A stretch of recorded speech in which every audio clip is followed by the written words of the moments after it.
Hi everyone, welcome back to From Classroom to Boardroom. Today we'll be talking to Miss Victoria Johnson. Victoria is a partner at Fox Rothschild. Thank you so much for talking with us, Victoria. Oh, it's my pleasure. So to begin, can you first tell us a little bit about what Fox Rothschild does and what you do here, your position here? Sure. So Fox Rothschild is a national law firm. We've got over 800 lawyers in over 20 states throughout the country. I sit here in our Exton, Pennsylvania office, and I am in our corporate department and also our health law department. I'm a corporate law practitioner with a specialty focus in healthcare law. Mm-hmm. So I represent hospitals and healthcare systems and nursing facilities and physicians and practitioners of every shape and size in the healthcare field. So, and in addition to representing general corporate clients as well. And I also do like mergers and acquisitions, transactions, and other transactional work. That's really cool. Thank you. Awesome. So next, we like to dive into your high school experiences. Can you start out by telling us like what your high school was like? Sure. So I went to a very small, private, all-girls Catholic high school in New Jersey called Mother Seton Regional. It was in Clark, New Jersey. And we probably had less than 100 girls per class, so it was pretty small. Mm-hmm. And it was fantastic. I absolutely loved going to an all-girls school for high school because there was just, the social aspect was just so easy. Yeah, right? Definitely. So you could roll out of bed in the morning. You didn't have to worry too much about your appearance. You had a uniform. So it was just like really easy, and a lot of the like peer pressures, I think, from going to a co-ed school were missing. So that like really allowed us to focus on other things like academics, leadership opportunities, sports, scholarship. And social life was for the weekends when I had time to deal with it. So, and I liked that. That was great for me. And I think that really put me in a good career path because, school was about school during the school day. It wasn't about it was separate. all probably the other gave you stuff. more structure, right? It absolutely gave me more structure. And I think it was helpful in terms of developing leadership opportunities because I think the studies really show that women tend to not raise their hand as much, and they tend not to have as many seats at the boardroom table and things like that. But when you're in an all-girls environment, it's all girls all the time, and so all of those, gender dynamics are just missing, and so you kind of just get used to being in a equal footing, equal position, and I do think that has helped me later in life because I've just become so unaware of gender dynamics when I come in a room. The fact that I might be the only woman there doesn't bother me because I'm just so used to having that seat at the table. That's awesome. Yeah. I never thought of that as like going to an all-girls school, how that would like foster such like independence in girls, but that's awesome. Well, I have a daughter and 2 sons, and I'm very seriously considering all-girls school for her, for high school. Because there's some great options for that here. Not that I have anything against boys, and I have 2 boys, and they're wonderful. Of course. But I just think that, from developing leadership skills, it was an important developmental step for me. Yeah, that's amazing. So what kind of opportunities did your high school offer for you? Well, so we had, a lot of the stuff that I think most high schools have. We had National Honor Society, and I was the captain and MVP of 2 varsity sports teams. Oh, wow. Which was fantastic. We had school plays. Mm-hmm. I was able to participate in those, which helps with public speaking and Definitely. Performance in front of an audience. And we had like science clubs and math clubs, and I pretty much did everything. Yeah, it sounds like you're really involved. But it was nice, because it was all done during the week, not on the weekends. And so we were able to really fit it all in and do it all. So it was just a lot of exposure, I think. That's awesome. Yeah, Did you have that's definitely important in high school. Sorry. No, go ahead. Did you have a favorite like activity you did outside of your schoolwork? Well, I would say the sports probably was my favorite. Yeah. I was seriously considering like collegiate scholarships for wow. sports. Oh wow. What sports did you play? Tennis and volleyball. Oh, those are fun. Yeah, and then they were a That's blast. And I was our first singles player for tennis.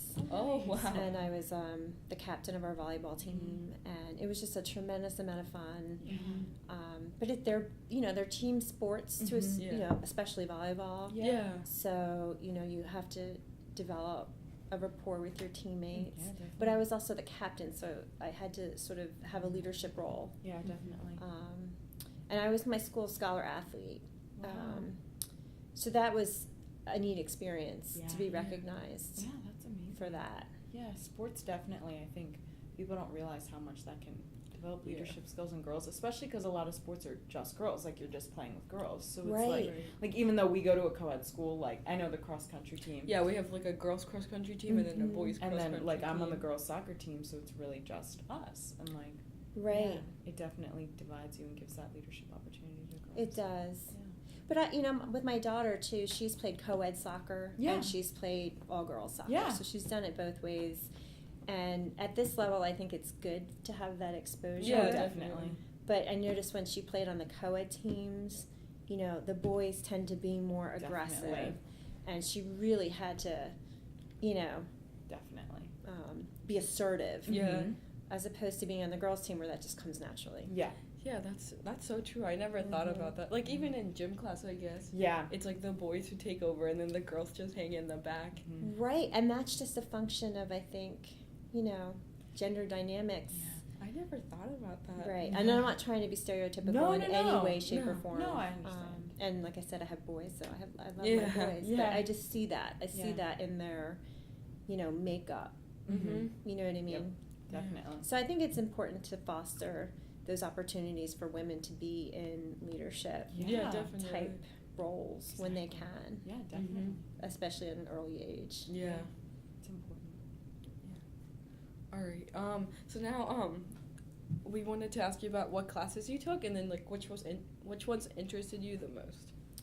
Well, so my path to law was sort of a tortured and winding one.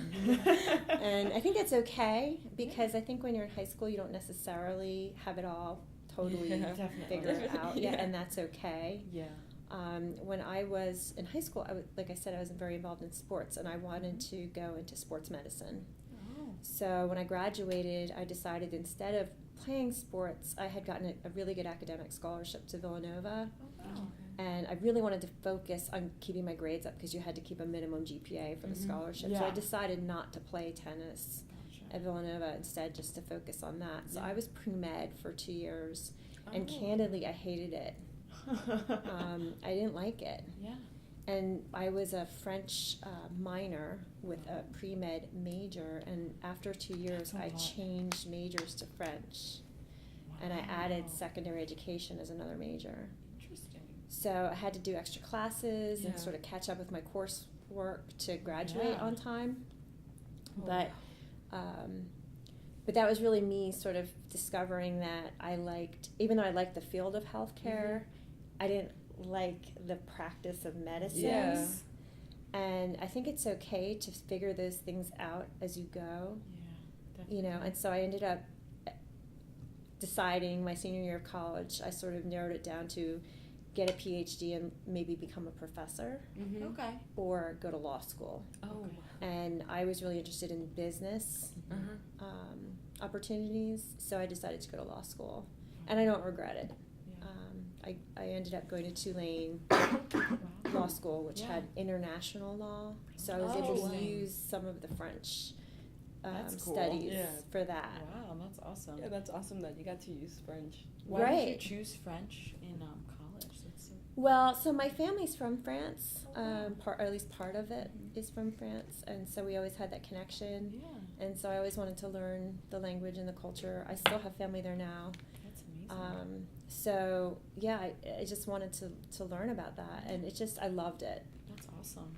That's a cool. And I thought it major. would be, I always wanted to develop a skill. Yeah. So for me, it was about learning something Mm-hmm. that was a skill that maybe I would be able to use Yeah.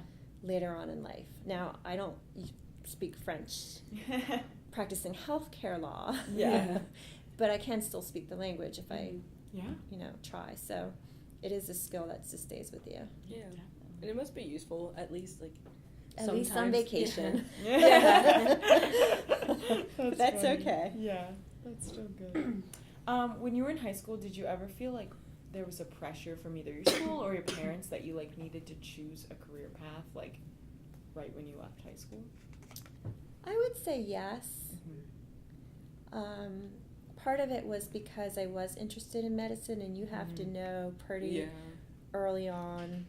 Well, it's not that you absolutely have to know 100%. I think it just gives you a head start if you do. Definitely. Because my aunt went to med school when she was in her 30s, so it's not that you can't do it, but I just think it gives you a head start. So I always felt, like I wanted to have that head start. Yeah.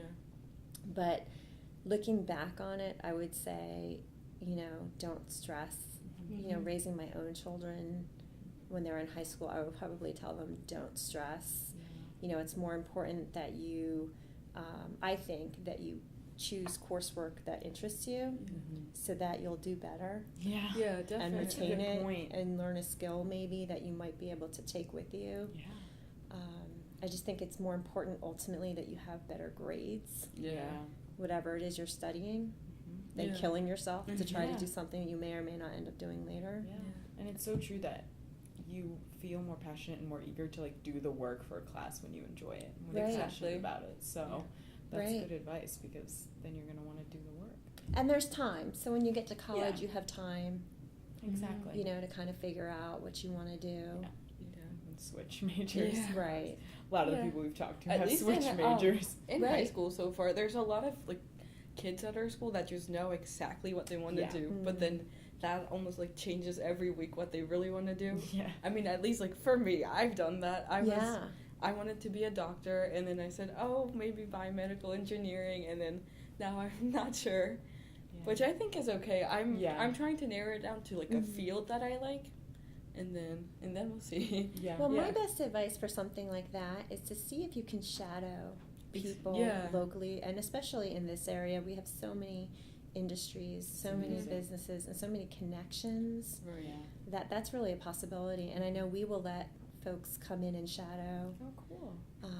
To see what it's like to spend a day working in a law firm, and maybe that opportunity might be available at one of the pharmaceutical companies or one of the other industry, engineering, biomedical engineering companies that are here, and to kind of give you a feel. Yeah, definitely. Our school does a partnership opportunity, so it's a requirement that you have to do a internship between your junior year and senior year. Oh, that's fantastic. Yeah, it's 21 hours, and they're already partnered with all these businesses in the community. They do like a career fair, so we get dressed up and we hand out our resumes, and it really, I think, provided us with like great experience, and we all did a shadow.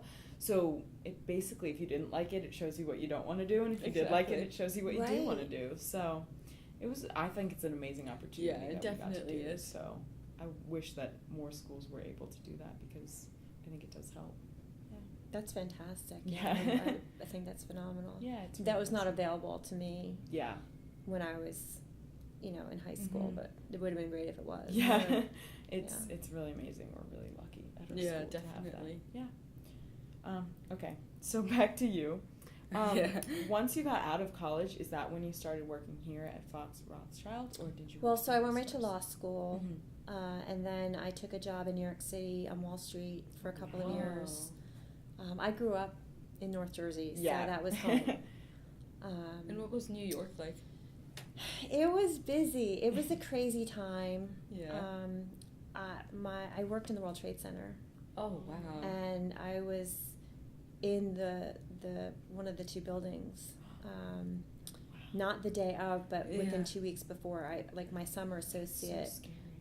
As a law student, that whole summer I spent working in the World Trade Center, and then I went right back to law school right around Labor Day weekend-ish, and then we had September 11th. Oh, wow. So my job was in the building, so we had to be relocated to temporary space, and just working in New York City. I went back after my third year of law school in the fall, like September-ish of 2002. That's when I officially started working full-time after the bar exam. And so, you know, we were in a temporary space. We lost all these records. There were people who had been injured, you know, who were coming back to work. Fortunately, nobody from my law firm was killed, but we knew plenty of people who had been. And just working in New York City was a very stressful environment, very high security, you know, National Guard folks with machine guns pretty much everywhere, heightened security, and I had to take the trains and subways everywhere, and it was just a very scary time. There were anthrax threats. I don't know if you recall that. People were sending letters with white powders in them to office buildings and courthouses and things. So there, you know, even right after 9/11, there were other things that were going on that were scary things. And we eventually moved back to the World Financial Center, but the cleanup wasn't done. It took years to clean up. So, like, I could see the cleanup right outside my office window, and it was just a very, like, emotionally stressful time. And I was learning this job, and it was a really high-intensity job. So I did that for 3 years, and I pretty much worked around the clock, learned a lot. But then I got married, and my husband and I had family out here in Pennsylvania. So we decided to move here, and interestingly, the type of work that I was doing in New York City was so specific that most of the firms out here did not do it. It was like a highly specialized area of securities law. And so when I came out here, nobody else was doing it, and I really had to find a new job, find a new legal career. So I was able to take my corporate law and securities law background and come to Fox Rothschild, and I've been here since 2005. So this is only my second law firm since I graduated law school That's that awesome. I've worked at. Wow. So do you prefer the working in the healthcare section of law or the security, like what you did before? Do you prefer Well, I enjoy both. So as a corporate lawyer, I enjoy corporate transactional work, and every healthcare business has all of that work. The healthcare regulatory work layers on top, so that just requires additional, you know, knowledge and skill set on top of the general corporate. But I enjoy both. That's good. That's good. So did you have to learn anything about, like, the healthcare system?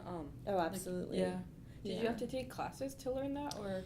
No, I just sort of dove in and familiarized myself with the most significant statutes and regulations in that area, and just learned a lot of substantive law as quickly as I possibly could to get up and running.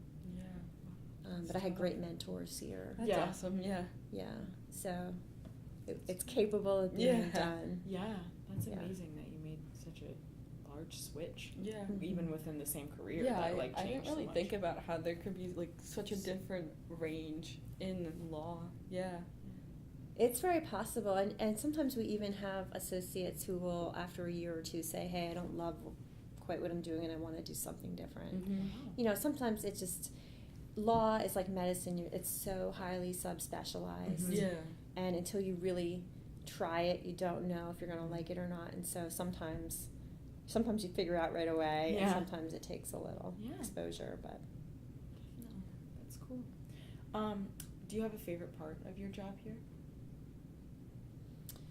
well, I'd like the transactional work probably the most, because usually the parties come together, they're excited about a transaction. It usually is mutually beneficial to both sides, and so everybody sort of leaves most of the time pretty happy and excited about closing on a transaction. So the transactional work, I would say, is probably my favorite, and it's also the most exciting because you're working toward a common goal on a team. Definitely. And it's exciting to see that when it comes together. That's awesome. So do you work with hospitals and like companies who make medical devices, or? All of that, yes. So pretty Oh, much really? anybody in the healthcare space, all the way from individual doctors and nurses, all the way up through large health systems and hospitals, and everybody in between. Yeah, That's that's awesome. Yeah. This is kind of different from that, but do you like your coworkers here at Fox Rothschild, and like do you feel like there's a good representation of women here? Absolutely. That's good. I will say when I first came to this office in 2005, I think I was only one of 3 or 4 women in the Wow. entire office. And shortly after I joined, one of them left. Wow. So there were just a handful of us Yeah. in this office full of men, and the men were phenomenal. Mm-hmm. They were so great. And it was never an issue, it was never a problem. That's good. Yeah. And over the years, we have consistently added more women and more diverse attorneys. Mhm. This particular firm is really on board with diversity That's awesome. and advancement Mhm. opportunities. So it's been really exciting to see, Yeah. you know, Yeah. the number of women increase Mhm. to double digits. Yeah, That's that's amazing. awesome. Compared At least to in when this you office started, now, yeah. and we're 800 lawyers, so if you look across the Oh. firm, it's obviously even more diverse. But Yeah, in this particular office, the growth has been phenomenal. that's That's awesome. amazing. It is great, and everybody's wonderful. Yeah. That's good. So wonderful to work with. That's awesome. Wow. We also read online that you are in the March of Dimes Chester County Women of Achievement Committee. Yes. Can you talk a little bit about that? Sure. So I've been working on this committee for probably, maybe 7 or 8 years. It's been a while, and I actually took over from another female associate here who had worked on it for Oh, cool. years even before that. So we've had a really strong tie to the March of Dimes in this office for many, many years. The March of Dimes, their mission is to support education and treatment opportunities for premature births. Right. And that's a much bigger issue, I think, than people realize, and it's a Mhm. very costly issue for this country. Mm-hmm. Yeah. And so it's a fantastic mission. They do tremendous work. And then, so I've been on a fundraising committee. We have an annual event every year, and I work to raise money and awareness for this event and for this charity. And it's great because it exposes me. The committee is just a wonderful committee of business, women in business That's from, awesome. from throughout the county, you know, and it's bankers and CPAs and, you know, entrepreneurs, executives. It's just a fantastic group of high profile, energetic, you know, That's committed women in business That's in this cool. county. So it's just been a fantastic experience, and like I said, a great charity to Yeah, work with. It must be so empowering to know that you can all come together and then just fundraise for such a great cause too. Yeah. It's phenomenal, and we've all had somebody in our lives who's been affected, Oh, Yeah. yeah. you know, and it's amazing when you start talking to people and you really, the magnitude of this issue really comes out, because it's almost hard to find somebody who hasn't, Yeah. Really. you know, either experienced it themselves or known somebody who's gone through it, or, Yeah. you know, Yeah. so it's pretty amazing. Yeah, it's really cool that Mhm. kind of ties you guys all together. Yeah. And it was really helpful for me because I had my babies while I was coming up through the partnership process, Wow. and I have 3 kids. Yeah. And this was such a child-friendly committee. Mm-hmm. Yep. So, I mean, most of the stuff that we do is not real friendly or conducive to having children, frankly. Even now, you know, in the workplace for professional women, I think it's still a challenge. Definitely. But this particular committee, you know, loves babies, they love children, you know. That's awesome. So I actually brought my newborn to a committee meeting once, and, you know, it was great. Everybody loved on him the whole time. Oh. Did you ever find it hard here to deal with, like, having children and, like, getting time off and that kind of thing? Well, I will say that Fox has been tremendously supportive of my personal journey. Yeah. I had 5 miscarriages, Oh, so wow. I had a really significant stretch of years where I was having issues with this. And I worked part-time for a while, and Fox has been amazing. Anything I ever needed or asked for, that's awesome. They helped me with. That's so important. To have support from your own company, that's awesome. Really crucial. Yeah. Really, really crucial. But it's also a challenge, I think, generally for women, because especially in a professional environment like law or medicine, because a lot of the key career milestones happen while you're in your 20s and 30s. Yeah. And that's the time to have children. So I think it is a challenge that working moms face, and I think it's something that we can collectively do better at. Yeah. And I'd like to see that happen. Yeah. I know Fox Rothschild recently changed their maternity and paternity leave policies and have made them much more of a benefit. That's awesome. And providing that's more awesome. paid time off for both moms and dads. And that's huge. Yeah. That's really helpful. Yeah, definitely. So it's nice to work in a place that recognizes that, Yeah, the that's importance really of that for retention and development. Definitely. So you want to support people, and moms and dads, like you said, and helping their kids, and like it's an important time to be with your baby. So right. It's amazing.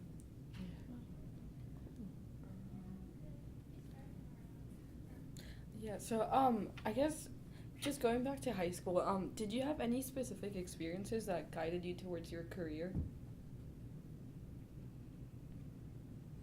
Well, in high school, I think my experiences guided me toward medicine. Right. I was a lifeguard. I was also a swim instructor, so I had exposure to, life safety and emergency medical training, and working with the local police and EMTs and whatnot. Wow. So that's cool. that experience, I guess, sort of pushed me again toward medicine. That was the sports. Yeah. But like I said, it wasn't the end of my career journey by any means.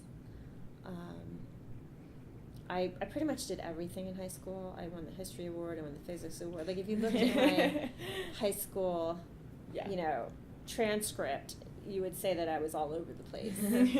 And that was okay, though, right? Because I think it's important to do everything and try everything. See what you like. And see what you like. Yeah. Explore. Yeah. Right.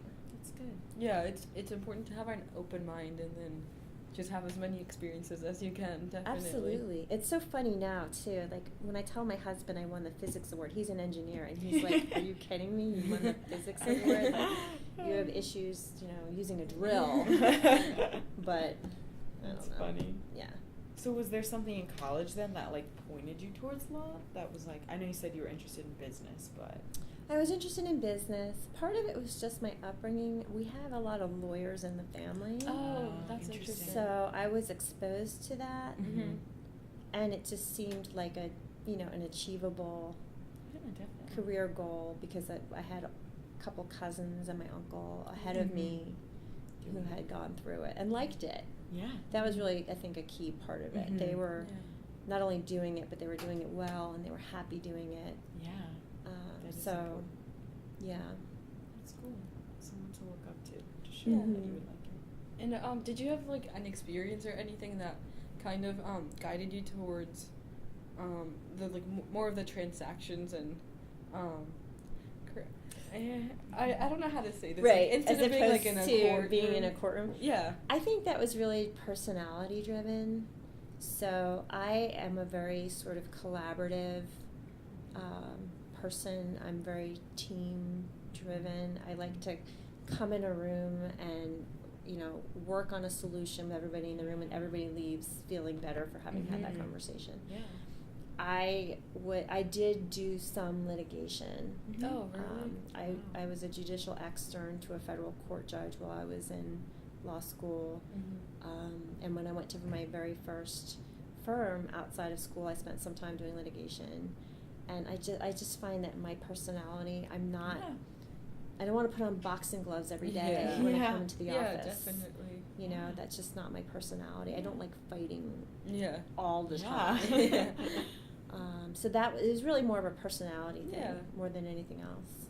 That's good though that you were able to find, because I think probably a lot of young kids think of lawyers as being Just- that, putting on yeah. your boxing gloves every day and fighting, but it's important that people know that There's within variety, a career there yeah. exactly there's variety and you can find what That's you love. exactly right. And it's so subspecialized. Yeah, like, So there's lots of options. Yeah. that's awesome. Yeah. Cool. Yeah. And a lot of options for women. Yeah. That's awesome. In particular, I have a lot of friends who work part-time. Mm-hmm. Some of them work for the government. Some of them do private contracting. Yeah. Some of them have their own law firm. Wow. That's awesome. So I feel like everybody's sort of done something different. Mm-hmm. And some folks are working 1,000,000 hours. Some folks are working just, as much as they want to, but Mhm. part-time. And some have taken time off to Mhm. focus on their families. Yep. But it has worked in so many different Mhm. ways for so many of my female friends and Yeah. colleagues that I think there's that. Yeah, it's a personal thing. Your career Right, is there's a very lot of personal thing. options Yeah. in law. That's Yeah. cool. That's Mhm. awesome. Yeah. So another thing we like to ask everyone is if you could give one piece of advice to high school girls today, what would it be? Or multiple pieces, that's okay too. That's a tough question, It is. but I've been having a lot of conversations with my daughter. She's turning 9, and she's a very mature 9. And Yeah. I think you want to not be hard on yourself. Yeah. I think one of the toughest things for girls in that age is that they're just so hypercritical of themselves. Definitely. Yeah, And definitely. every time somebody says something positive, it's like, well, that's okay. But every time someone says Yeah. something negative, that seems to be what goes to heart. Mhm. Yeah, definitely. And I think the answer is you're never going to please everybody. Yeah. There is nobody on this planet who is perfect. Yep. And so once you understand that, you can pick and choose what life you want to have. Yeah. You can pick and choose the people you want to surround yourself with. And you are really in control of your destiny, or at least that's the way it should be. Yeah. And so don't let, the negative folks unduly influence Yeah. not only your career path, but your life. Yeah. And I think you just have to have self-confidence Mhm. and learn as much as you can, experience as much as you can, Yeah. but just have that faith in yourself Yeah. that you're going to choose the life that you want to Mhm. have. And I think once you have that perspective, Mhm. the rest just comes. Yeah. That's awesome. Yeah. That's such good advice, because I think even what you're saying with the positive and negative comments with social media nowadays, it's so It's people are so hard. It's so hard. It's like Yeah. like nothing any generation I think has experienced, because No. you see everything everyone's doing, you see everything everyone's wearing, and you're comparing yourself to them, and you're commenting on things, and I think it does hurt girls' self-esteem. So it is Yeah. important that we Absolutely. I agree Yeah. 100%. I think I'm going to wait and let my kids have access to social media at the last possible. definitely. Yeah. Yeah. I will be the last parent holding out. I just think it's, like you said, it's not helpful at that No, age. definitely it's only not. a detractor. Exactly. Yeah. And this should be the best years of your Exactly. life. Yeah. And you really shouldn't be stressing No. about all that unnecessary Yeah. Mhm. stress. Yeah, better time spent focused on school and clubs, athletics, things Yeah. you're Things that passionate make about. you happy. Exactly, Yeah. rather Yeah. than looking at the feed of someone else's highlight reel, I think Yeah. people call it sometimes, because it really Right. people only post the good things, so Right. That's true. it's an important thing to remember when you're And I would also say don't let yourself get distracted. yeah. Mm-hmm. Because I am in the healthcare space, I see a lot of the opioid and Mhm. substance abuse issues. Yeah. I have clients in that space, and it's just devastatingly sad. Yeah. And so I'm hoping to instill in my kids, stay away from that stuff at Mhm. all costs. Don't even think about it. It's just, don't let yourself be distracted by that kind of Yeah. stuff. it's not good for you in No. any way, No, not at mentally, all. physically, No. for your well-being. So, Yeah. you know, just stay on the right path. Everybody knows Yeah. what that path is for Definitely. themselves. Like you said, you get to choose your own life, so Right. choose wisely. Right. For yourself. Yeah, Yeah. definitely. For Right. your own benefit, so that you can end up in a place where you're happy, Yeah. Right. passionate about what you're doing. That's exactly right. Yeah. The rest will come. Exactly. Yeah. And that's what we're trying to tell girls basically with this whole podcast. So Yeah. Great. So Yeah. thank you so much for talking with us today. We really appreciate it. We think that like girls will totally benefit from hearing about your experiences and just Yeah, and then hearing how successful you were. yeah. You were in the end, even with all the twists and turns, how that's Yeah. still okay. Yeah. Exactly. Right. Exactly. Absolutely. Yeah, there's that pressure. At least like I Mhm. felt it, where like I just feel like the choice I make is what I'm gonna be doing for the Yeah. rest of my life, and it doesn't have to be like that. Right. I feel like we're seeing that now with sports. Yeah. Mhm. My kids are little. Yeah. They're, almost 9 and 6. Yeah. But I tell you what, enrolling even my 6-year-old in any It's sports crazy. team, he's 3 years later Mhm. than everybody else Yep. who's there. And to me, that's unfortunate. Definitely. There's time. You should experience Mhm. it all Yeah, first definitely. and then decide what you want to do. And I think kids, at least I've seen it like with soccer, because soccer in this area, I think even is Mhm. very competitive. Girls burn out when you start so young and that's the only thing you're doing at such Right. a high level. You don't want to keep doing it once you get older. So No, and with working with the doctors, all these competitive or repetitive use injuries Yeah. that are happening earlier and earlier and earlier, Oh wow. you It's know, terrible. and kids are playing a sport 3 seasons in a row. Mhm. They're not taking any break. That's really not, in my opinion, it's not healthy. No. Yeah. So I think that's just a challenge, unfortunately, Yeah.